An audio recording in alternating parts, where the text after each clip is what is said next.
Today, I want to answer one thing. Does the PSVR2 price make sense? Short answer to the question is yes, absolutely. Better yet, it's actually a great deal for everything you are getting. So let's understand, how are you getting your money's worth?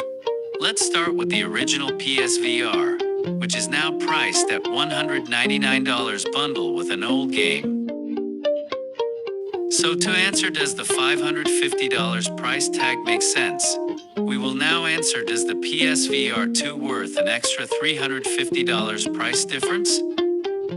First, there is a major improvement in the headset tracking by using inside-out tracking, which can track the controller more precisely compared to the outdated technology of using a PlayStation camera as an external tracking device. This PlayStation camera wasn't even meant to use for virtual reality, but it just had a tracking function that was meant to be used for augmented reality. If there were two versions of the PSVR, one with inside-out tracking and the other with external tracking or outside-in tracking, how much would I pay extra for that inside-out tracking feature? I would pay as much as $100 extra for the inside-out tracking. Yes, inside-out tracking is that important to me. And to you too. Trust me. Second, there is a major improvement in the resolution and the field of view, or FOV. The resolution in the PSVR2 is double of the original PSVR. It is now 2000 by 2040 HDR versus 960 by 1080. Yes, it has 4K resolution with high dynamic range, so that means better color contrast. And the field of view has slightly increased from 100 degrees versus 110 degrees. For these extra features, I will pay an extra $50. Remember to like and subscribe. The third feature that I want to talk about is the finger touch detection. It does add more immersion to the game, allowing you to intuitively control weapons the way you want it. For this, I will pay an extra $10. Fourth, there are now haptic feedback both in the controllers and the headset. I thought this was a gimmick at first, but after using the new PS5 DualSense controller, I feel it does add more immersion to the game. So I would pay about $20 more for that. Fifth, there is now eye tracking that enables dynamic foveated rendering and other in-game function. Sony PSVR2 uses Tobii, which is an eye tracking technology. If you look it up, the technology can cost up to $229 for the camera and sensor bar. So I would never pay that much for eye tracking.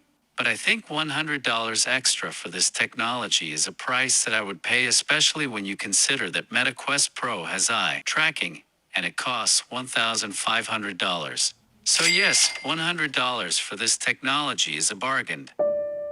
Lastly, the setup is much easier.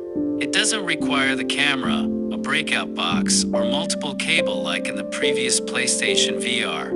The setup of the original PSVR can be quite messy, especially when making sure the PSVR camera doesn't move, and making sure you turn off lights to prevent light interference. But how much more do I want to pay to get a better setup? I think $20 is a great price for a better, easier, one-cable setup. So how much did we get already? $100 plus $50 plus $10 plus $20 plus $100 and plus $20. So altogether that is $300. We were so closed. Ooh, so close. We forget to take one more thing into account. When the PSVR was first released, it was $400, double of what it is right now. And you get no game, and you need to pay an extra $100 for the PSVR camera. Also, $400 in 2016 is actually $471 today in 2022 if you take into account of inflation. So adding all of that together, $471 after inflation plus $300. The PSVR2 should cost about $771, but it is only $550, which is $221 less than what it should be. So to answer, is it worth the price tag of $550? Absolutely. For the technology, it is a bargain with the eyes tracking, the better resolution, the haptic feedback, the easier setup, and the inside-out tracking. You can even play any non-VR game in big screen mode in the PSVR2. This is one of the things you should do. That's a must. I know I will be doing that. Anyway, you can register to get a chance to pre-order the device, so I will leave the link here. Thank you for joining me for this little PSVR versus PSVR2 price comparison. I will see you next time. Remember to like and subscribe.